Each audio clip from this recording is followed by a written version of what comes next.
rono berarti dari rono. Iki lho. Terus. Lagi muter-muter ya.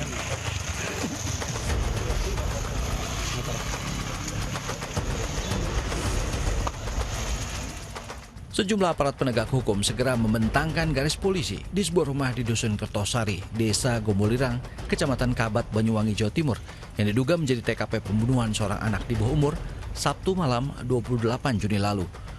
Malam yang mengejutkan buat warga setempat, karena korban Muhammad Ale, bocah berusia 11 tahun yang masih duduk di bangku kelas 4 sekolah dasar ini, diduga dibunuh ayah tirinya. Jasad korban awalnya ditemukan ibu kandungnya tergeletak di kamar mandi. Korban sempat dilarikan ke Rumah Sakit PKU Muhammadiyah Rogo Jampi, Banyuwangi, namun tim medis menyatakan bocah ini sudah tak bernyawa. Dari hasil pemeriksaan sementara, ada luka bekas cekikan di leher korban yang diduga kuat dilakukan ayah tirinya, Suprianto. 10 hari yang lalu memang ibu korban ini pergi dari rumah pelaku, mendatangi kedua anaknya di rumah yang ada di TKP itu. Nah, pelaku ini kebetulan berniat untuk menjemput ibunya, nah, tetapi di situ terjadi peristiwa cekcok mulut. Itulah terjadi peristiwa si pelaku memasuki rumah, lalu kemudian dari hasil olah TKP sementara pelaku mematikan lampu penerangan hingga kondisi gelap, dan pada saat itu ibu korban masuk dalam rumah dan memergoki pelaku sehingga pelaku kabur dan ditemukan kondisi anak sudah dalam keadaan tak bernyawa di dalam kamar mandi. Jenazah korban dibawa ke ruang instalasi kamar mayat RSUD Blambangan, Banyuwangi untuk diotopsi. Kasus ini bermula dari persoalan rumah tangga antara terduga pelaku ayah tiri korban Suprianto dengan ibu kandung korban. Entah apa sebabnya, terduga pelaku melampiaskan emosinya dengan menganiaya korban hingga tewas. Pelaku sempat berupaya melarikan diri.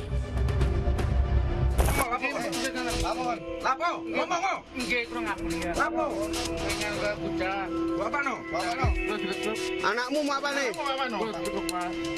Terkep apa? Terus mana lo? Wes. Namun, 3 jam kemudian, terduga pelaku Suprianto ditangkap tim unit Resmob Polresta Banyuwangi saat tengah bersembunyi di SPBU di Kecamatan Singojuru, Banyuwangi. Polisi masih mendalami motif mengapa pelaku tega membunuh korban yang masih duduk di bangku sekolah dasar ini.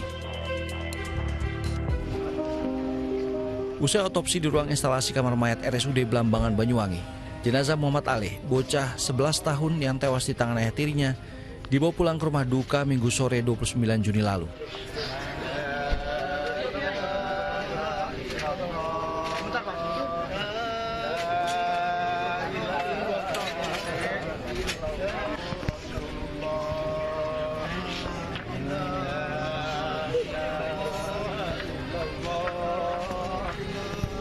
Warga desa Gombolirang ramai-ramai menyambangi rumah duka, sampaikan belasungkawa atas berpulangnya korban. Keluarga dan tetangga prihatin dan tidak menyangka bocah yang masih duduk di bangku kelas 4 sekolah dasar ini menjadi korban kekejaman sang ayah tiri. Ibu kandung korban larut dalam kesedihan.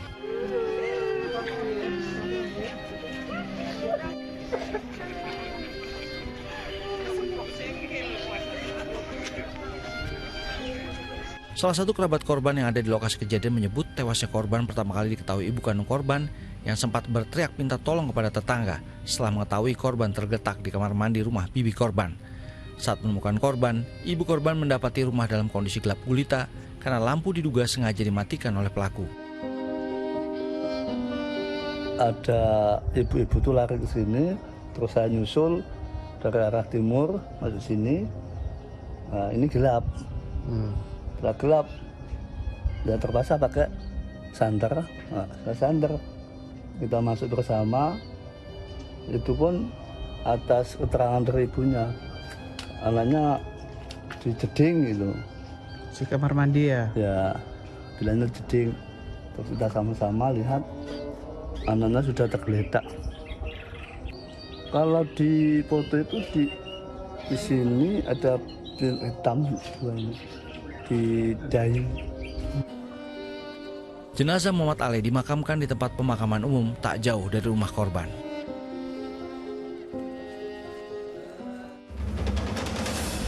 Tim penyidik Satreskrim Polresta Banyuwangi memeriksa lebih dari 8 saksi guna mengungkap motif pelaku tega membunuh anak tirinya.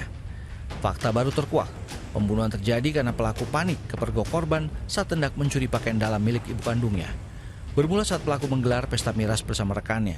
Pelaku curhat, istrinya pergi dari rumah dan pilih tinggal bersama orang tuanya. Rekannya pun menyarankan untuk mencuri celana dalam istrinya sebagai syarat ritual pelet ke seorang dukun. Dalam kondisi mabuk miras, pelaku pergi ke rumah orang tua istrinya mengajak pulang sang istri kembali ke rumah kontrakan. Namun ajakan ini ditolak istri pelaku Nur Indana Zulfa hingga cekcok. Pelaku tak langsung pergi, masuk lewat pintu belakang, coba curi pakaian dalam istrinya. Keadaan gelap gulita, tersangka mencari pakaian dalam istrinya. Tetapi saat mencari, ada anak dari tersangka dari istrinya ini, anak tirinya, itu mengetahui kemudian sempat memanggil ibunya, tetapi karena tersangka ini panik, tersangka segera membawa anak tirinya ini ke salah satu kamar dalam keadaan gelap gulita. Korban dibekap dengan bantal kemudian dicekik oleh tersangka. Kemudian sesaat kemudian ada istri dari tersangka ini masuk karena mendengar ada keributan.